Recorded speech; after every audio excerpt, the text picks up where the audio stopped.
Okay, so now we're going to be focusing, and we're going to go back to 1 Kings here and be focusing on the activities of Jeroboam, son of Nebat, king of Israel, the northern kingdom. There are no corresponding sections like this in the book of Chronicles. Chronicles is not concerned with documenting the development of the northern kingdom. It will mention the name of the kings occasionally when it's important to his narrative, but he's not going to be cutting aside and having whole sections devoted to the northern kingdom in 2 Chronicles. So all this information we get about Jeroboam basically comes from 1 Kings. We're going to be looking at that here. Before I begin, though, and kind of the thought I had at the end of the last video, when Ahijah the prophet came to Jeroboam, he took this cloak, this new cloak, and cut it into pieces and gave 10 of the pieces to Jeroboam and said, God's going to give you 10 of the tribes of Jacob. There are 12 tribes of Jacob, and if you split Joseph into two, Ephraim and Manasseh, there's 13. The prophecy said that one tribe will stay in the hand of Rehoboam. Okay, that's 11. So there's still a missing tribe or two in there. Okay, depending on how you want to count them, there's either 12 or 13 tribes, and we've accounted for 11 of them. Jeroboam's going to get 10. Rehoboam's going to keep one, but where are the others? Okay, and and there is some fuzziness. Like that never really is defined. We don't know exactly how that means. Like, is that one tribe Judah, and Rehoboam is from Judah? Okay, or are we kind of taking that for granted that he's always going to have because what we read in the previous section, Benjamin kind of allies with Judah. Now Benjamin had been against Judah before. Benjamin, Saul was from the tribe of Benjamin.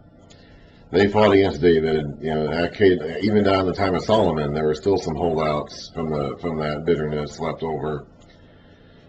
So Benjamin had been, and going back to the Judges, Benjamin had been a troublemaking tribe. In fact, at the end of that book of Judges, we have that horrible story about the Benjamites.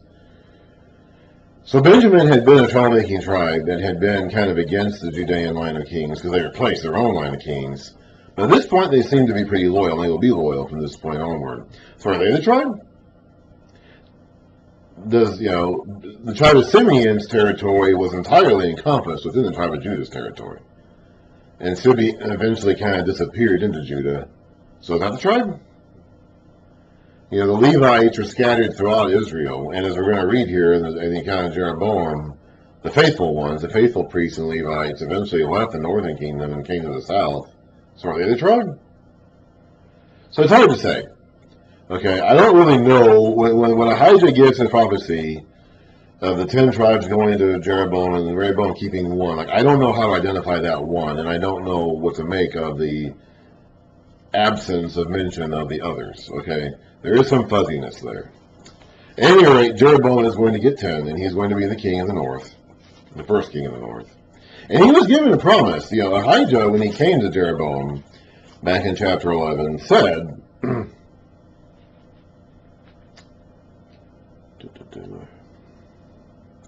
chapter 11, verse 37, okay, Ahijah speaking to Jeroboam, the word of God is being spoken to Jeroboam through Ahijah. And he says, as for you, I will take you, and you will rule over all that your heart desires, and you will be king over Israel. If you do whatever I command you, and walk in my ways, and do what is right in my eyes, by keeping my statutes and commands, as David my servant did, I will be with you. I will build you a dynasty as enduring as the one I built for David, and will give Israel to you. I will humble David's descendants because of this, but not forever. So Jeroboam had a chance to do things right here. He was told by God he was going to have the kingdom. He got the kingdom, as God said he would give it to him. And God said, if you continue in my commands, if you keep my commands and my statutes, I will establish your throne as securely as I established David's throne. As we read from this point forward, okay, from now until the end of the monarchy, there's going to be a descendant of David on the throne of Judah. Except for one brief stretch where there's an usurper. Although even then, the descendant of David is in hiding as a small child. And at the very, very, very end, the person on the throne, although he is a descendant of David, is considered to be an usurper as well. Although he is actually from the right tribe, a descendant of David. And Jesus Christ will be a descendant of David as well, hundreds of years after that. So David's dynasty was very well assured. All throughout the rest of the history here, Judah's going to have one dynasty that goes on from one to another to another to another. Israel, on the other hand, is going to have a bunch of dynasties. There's not going to be any stability in the northern kingdom because every couple of generations a new dynasty comes in and replaces the old one. The reason for that is because none of them are going to be following God's laws, His statutes, His commands, including Jeroboam, son of Nebat, the very first one. And God said to him that if he did, he would establish his throne. But Jeroboam was not going to do that. And so now we're going to begin the record of showing that Jeroboam does not do that, and none of the kings in Israel after him do that either. So, back to 1 Kings. 1 Kings, chapter 12, starting in verse 25. Then Jeroboam fortified, so we've left Rehoboam in Israel, and we're leaving them there for now. We left Rehoboam in Judah, and we're leaving them there for now. Now back to Israel and Jeroboam.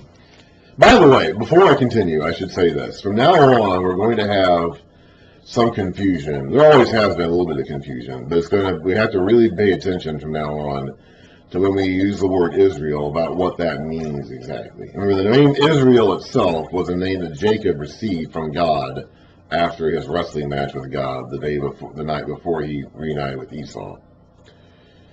And so Israel itself is a reference to Jacob. And the sons of Israel, or Israel as a nation, is a reference to the sons that came from Jacob, which led to the tribes of Israel that make up this nation.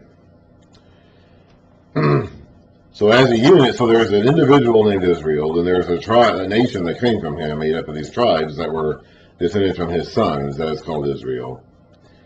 And now, in this period, the kingdom is split into two distinct kingdoms, one of which keeps the name Israel in the north, and one of which is now known as Judah in the south because it's predominantly the tribe of Judah. I talked about that before, about the one tribe left to Rehoboam. Is he referring to Judah?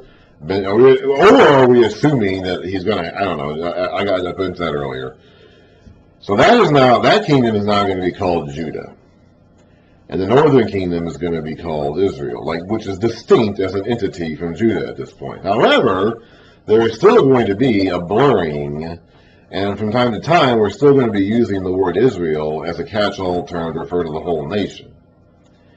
You just have to keep that in mind. That word Israel has several different ways it could be used. Judah can only really be used to reference the tribe of Judah.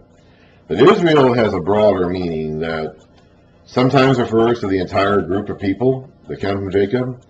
Sometimes it refers to just the northern tribe.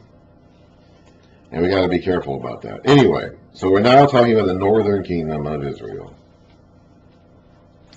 Then Jeroboam fortified Shechem. And that's where they were, by the way, when this schism happened. It was in Shechem, in the hill country of Ephraim, and lived there. From there, he went out and built up Penuel. And that's just across the river from Shechem. So he's fortifying his kingdom on the south from an invasion, against an invasion from Rehoboam. Jeroboam thought to himself, the kingdom will now likely revert to the house of David. I don't know when he thinks this. Is this the first day, the first week, the first month, the first year, 5 years later? I don't know. He's thinking this to himself at some point in time. The kingdom will now likely revert to the house of David. If these people go up to offer sacrifices at the temple of the Lord in Jerusalem, they will again give their allegiance to their Lord, Rehoboam, king of Judah. Now the fact that he calls Rehoboam the people's Lord indicates to me that in his mind, he doesn't really see himself as their Lord. I think he has security issues. I don't think he completely believes God. Well, I know he doesn't because of his actions here. That when God told him that he would give him the kingdom and establish his throne if he trusted him. I don't think he thinks that. And I think he's got issues that are reflected by his reference to Rehoboam as the people's Lord. They will kill me and return to King Rehoboam. After seeking advice, now he has a legitimate problem here, by the way. Okay, this concern of his is not made up. It's not groundless. This is a legitimate issue. God hasn't given him a solution to this problem. Okay, he hasn't asked for one.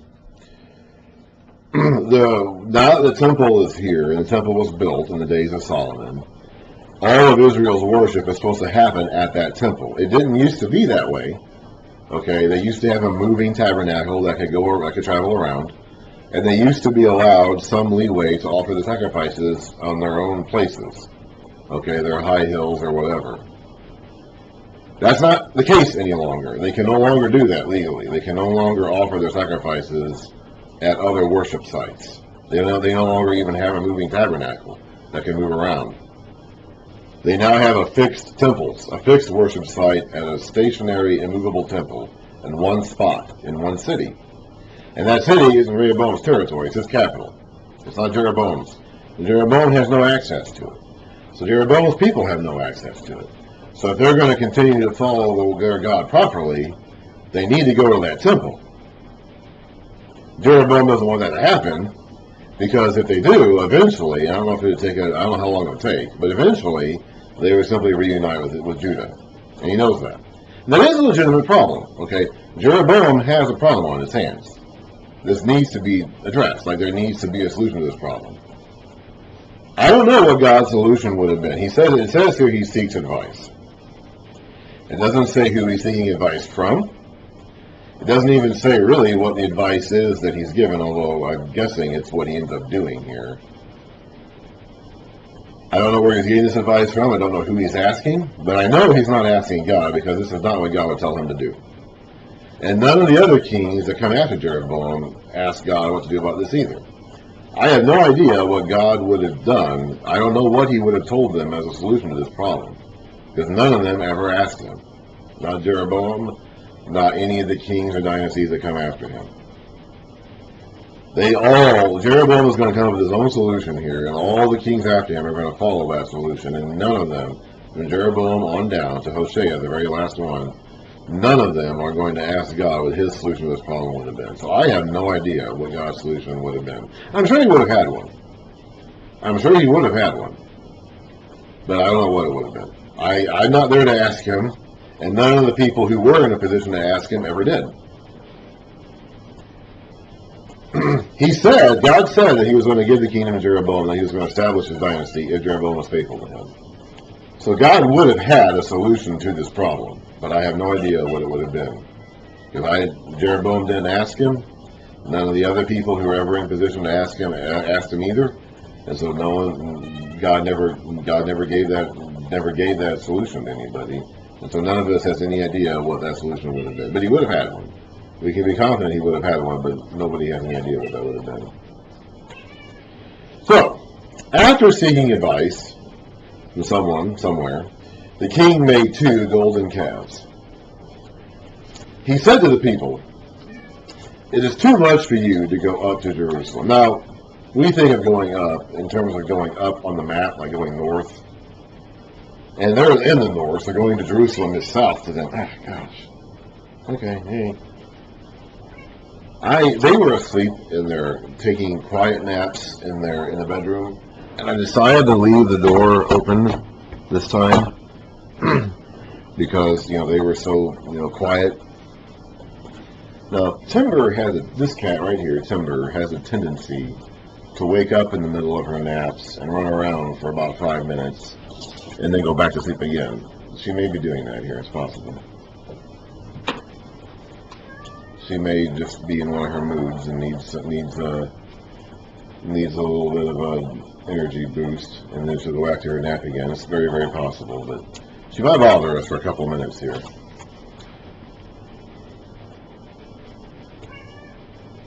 So anyway, but Jerusalem is on a hill. So when they talk about going up to Jerusalem, they literally mean going up a hill to Jerusalem. It is too much for you to go up to Jerusalem. Here are your gods, O Israel, who brought you up out of Egypt. This is the same thing that they did at Mount Sinai back in the days of Moses and Aaron. When Moses was up on top of the mountain and the people pressured Aaron into making them a god. And this was his solution too. One he set up in Bethel, the other in Dan. That's the south and the north. So wherever they are, they can go south or north to get.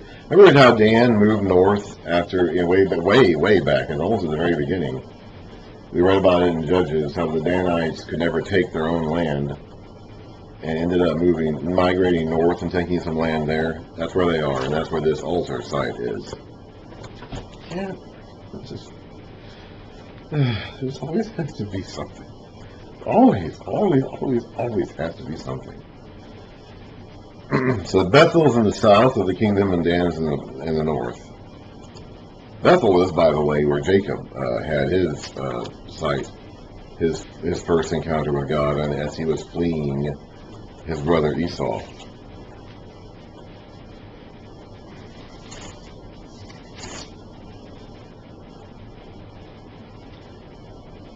So we can read about that in chapter 28. He has a dream about the staircase that he sees the angels going up and down on, which is a meeting, which is indicating to him this is a meeting place with God. This is where God is.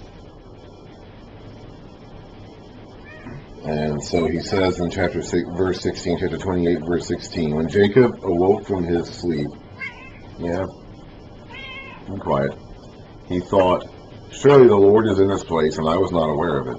He was afraid and said, how awesome is this place? This is none other than the house of God. This is the gate of heaven. Early the next morning, Jacob took the stone he had placed under his head and set it up as a pillar and poured oil on top of it. He called that place Bethel, though its city used to be called Luz. That's what that place is, and then Dan is up in the north, where the Danites moved after they couldn't take their own land. The place their properly allotted territory, the spot land where they were supposed to have, which is on the coast.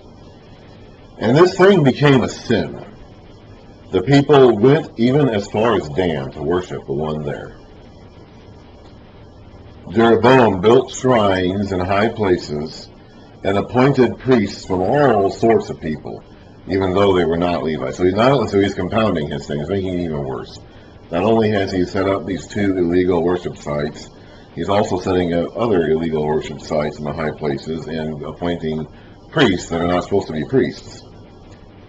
He instituted a festival on the 15th day of the 8th month. So he's making up his own calendar now, too. Making up his own dates.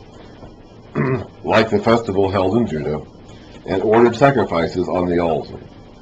This, I don't know if this is a one-time thing. In the 7th month, they had the Day of Atonement and the Feast of Booths, the Feast of Tabernacles. I'm assuming that's a festival that is being referred to here as the one in Judah. And that was a yearly thing. That was an every year thing. So he might have done this every year. This might have been just his replacement for the either the Day of Atonement or the Feast of Tabernacles. I'm not sure. Maybe he combined them both somehow in one day in the 8th month instead of the 7th. He's making up his own rules now. He's making up his own priesthood, his own special days, his own gods. Like he's making up all on his own now. This he did in Bethel, sacrificing to the calves he had made. And at Bethel, he also installed priests at the high places he had made.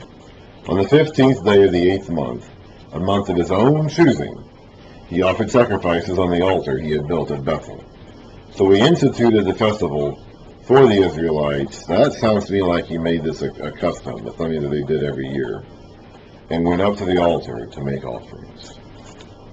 So Jeroboam has committed his sin. I don't know how long it took him to do this. I don't know if he did this all in the first year, or if it took him a number of years to do this. Probably took him a while. I don't really know. But he has come up with his own. He had a problem. He had a legitimate problem. Something that he needed advice on, needed help on how to fix, because it was a real problem. But instead of turning to the one who had the solution, he consulted advice from somewhere else. Doesn't even say where else. And came up with this solution. And none of his successors are ever going to turn away from this. They're all going to follow this pattern. Everyone, from here until the very end, are going to follow the sin of Jeroboam the son of Nebat. And that ultimately was going to cause Israel to collapse and fall as a nation. So this right there, this is an important section of Scripture, because it explains what happens to the northern kingdom and why. And we're going to be focusing a lot on that as we go forward.